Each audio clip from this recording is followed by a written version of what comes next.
പക്ഷേ ഈ നേതാക്കളിടയ്ക്ക് രണ്ട് ഡി സി സി പ്രസിഡന്റുമാര് മുൻപത്തെ ഒരു ഡി സി പ്രസിഡന്റ് വന്നു, ഇപ്പതാ രണ്ട് ഡി സി മറ്റൊരു ഡി സി പ്രസിഡന്റ് ഒരു മെമ്പർ വരുന്നു. ഈ പാർലമെന്റ് തെരഞ്ഞെടുപ്പിൽ ഒരു വലിയ ഗുണത്തിലേക്ക് പോവുമോ? ഒരു സംശയമില്ല.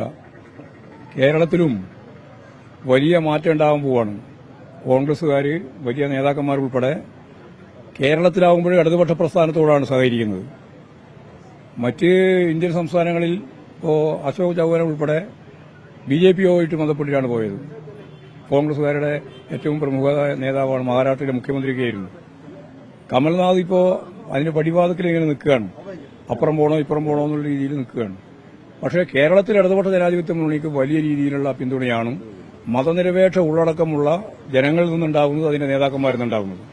അതുകൊണ്ടാണ് കോൺഗ്രസിന്റെയും BJPയുടെയും ഒക്കെ പ്രവർത്തകർ, നേതാക്കന്മാരുൾപ്പെടെ CPMവുമായിട്ട് സഹകരിച്ച് മുമ്പോട്ടേക്ക് പോകാൻ തീരുമാനിച്ച് ഇപ്പോഴ് ഞങ്ങളോടൊപ്പം ചേർന്നിരിക്കുന്നത്. അവരെല്ലാം ഞാൻ ഈ പാർട്ടിയിലേക്ക് സ്വാഗതം ചെയ്യുകയാണ്. അതാണ് ഞങ്ങൾ ഇത്ര നേരം അവിടെ മേലെ ഇരുന്ന് അവരോട് സംസാരിച്ചു കഴിഞ്ഞു. ഇതൊരു വലിയ ആവേശകരമായ സ്ഥിതിയാണ്.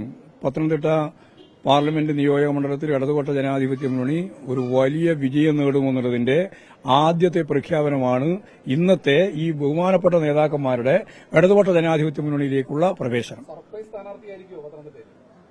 അതൊക്കെ വളരെ ഗൌരവമുള്ള സ്ഥാനാർത്ഥിയായിരിക്കും.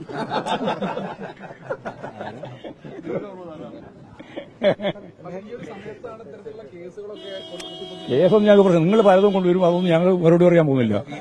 കേസിലും VD സതീശന് വേറെ രാഷ്ട്രീയമില്ലല്ലോ. കേസ് രാഷ്ട്രീയല്ലേ, അതുകൊണ്ട് നടന്നോട്ടെ. ഞങ്ങളതിന്റെ പിന്നിലേക്ക് പോകാനില്ല. നെഗറ്റീവായ ഒരു കാര്യവും നമ്മൾ നിർവഹിക്കില്ല. കേന്ദ്ര ഏജൻസികളും അതിന്റെ അപ്പുറത്തെ ഏജൻസി വന്നാലും കേരളത്തെ സംബന്ധിച്ചിടത്തോളം ഞങ്ങൾക്ക് നല്ല ധാരണയുണ്ട്. നിങ്ങളെ പിന്നിൽ വരാൻ ഞങ്ങളില്ല. നിങ്ങൾ എന്ത് വേണമെങ്കിൽ തയ്യാറായിക്കോ, കൊടുത്തോ. അത് പല റീസും വരും. അതിനൊക്കെ നമുക്ക് നോക്കാം.